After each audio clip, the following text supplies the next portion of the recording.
को जब अकेला एकांत में देख करके यह तृणावर्त बवंडर के रूप में आया और आंधी तूफान आई और यह तृणावर्त नाम का दैत्य लाला को उड़ा करके ले गए। अब जब घर में दिया प्रज्वलित करके माँ यशोदा आती हैं तो लाला को न पा करके पुनः यह बेहोश हो जाती है, अचेत हो करके और चबूतरे पर गिर पड़ती हैं।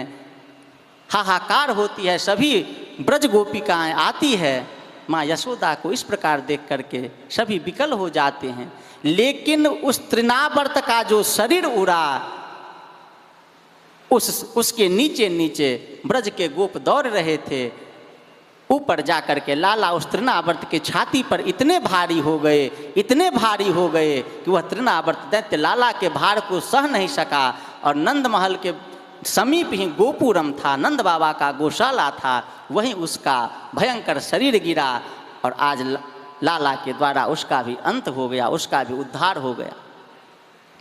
अब तो सभी गोपगण वहाँ आते हैं, गोपियाँ आती है, लाला को देख करके उठा करके माँ यशोदा के समीप लाती हैं। माँ यशोदा अपने लाला को पा करके धन्य होती है। और वहाँ पर नंद बाबा कह रहे हैं कि हिंसः स्वपापेन विहिंसितः खलः साधु समत्वेन भयात् विमुच्यते। कि हिंसकों की जो है, दुष्टों की दुष्टता ही उसका संहार कर देती है, लेकिन जो साधु पुरुष होते हैं, सत्पुरुष होते हैं, उसकी साधुता ही उनकी रक्षा करती है। किसी का अच्छा होना और किसी का बुरा होना यह उसके कर्म फल के ऊपर निर्भर करता है, उसके प्रारब्ध के ऊपर निर्भर करता है। लेकिन जो किसी के बारे में बुरा सोचता है उसका बुरा सर्वप्रथम हो जाता है। ये बात नंद बाबा कह रहे हैं। अब लाला के 100 दिन में अभी 2 दिन बाकी हैं। यह नियम है कि 100 दिन के भीतर बालकों का नामकरण संस्कार हो जाना चाहिए। आज गर्गाचार्य जी नंद महल में आते हैं और ब्रजराज नंद राय जी श्री गर्गाचार्य जी से निवेदन करते हैं कि अगर आप आ ही गए हैं तो नंद महल में 2 बालक हैं, आप इनका नामकरण संस्कार कर दीजिए। लेकिन गर्गाचार्य जी कहते हैं कि हे नंदराय जी, आपके कुल पुरोहित तो महर्षि सांडिल्य हैं और उन्हें जब पता चलेगा कि मेरे द्वारा आपके बालकों का नामकरण संस्कार हुआ है तो उनके मन में दुख होगा। लेकिन नंदराय कह रहे हैं कि नहीं नहीं गुरुदेव, मेरे आचार्य महर्षि सांडिल्य की भी यही इच्छा है कि आपके द्वारा ही बालकों का नामकरण संस्कार हो।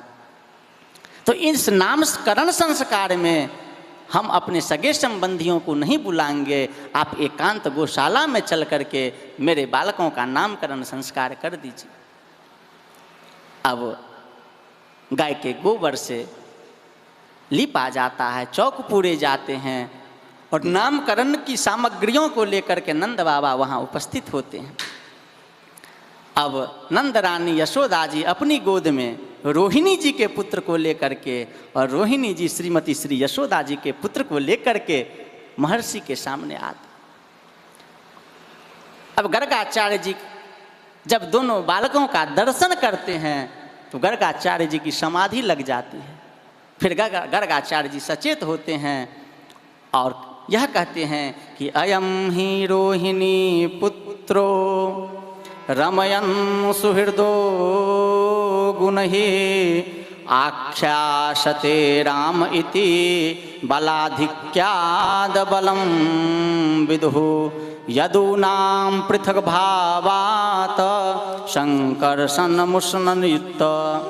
कि यह श्रीमती श्री यशोदा जी के गोद में जो बालक है, अयम मे रोहिणी पुत्रो, ये श्री रोहिणी जी का पुत्र है। इनका एक नाम बल है और एक नाम राम है।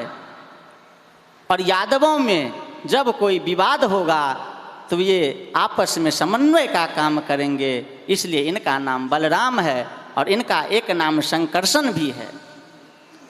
और फिर कह रहे हैं कि आसन वर्णास्त्रयो भाष्यो गृहोतु नु युगम तनु शुक्लो रक्तस्तथा पीतः इदानीं कृष्णतां गतः।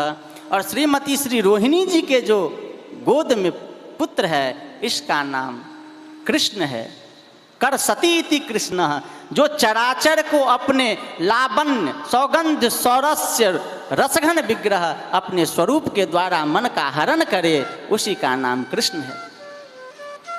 और इनका युगों में अवतार होता रहता है। शुक्लो रक्तस्तथा पीतः, पीतः से श्रीमन महाप्रभु के अवतार का संकेत करते हैं। शुक्लो रक्तस्तथा पीतः इदानीं कृष्णताम गतः, और इस बार इनका कृष्णावतार हुआ है। और ये सभी गुणों में भगवान विष्णु के समान होंगे, क्योंकि गर्गाचार्य जी की पहुंच विष्णु तक है।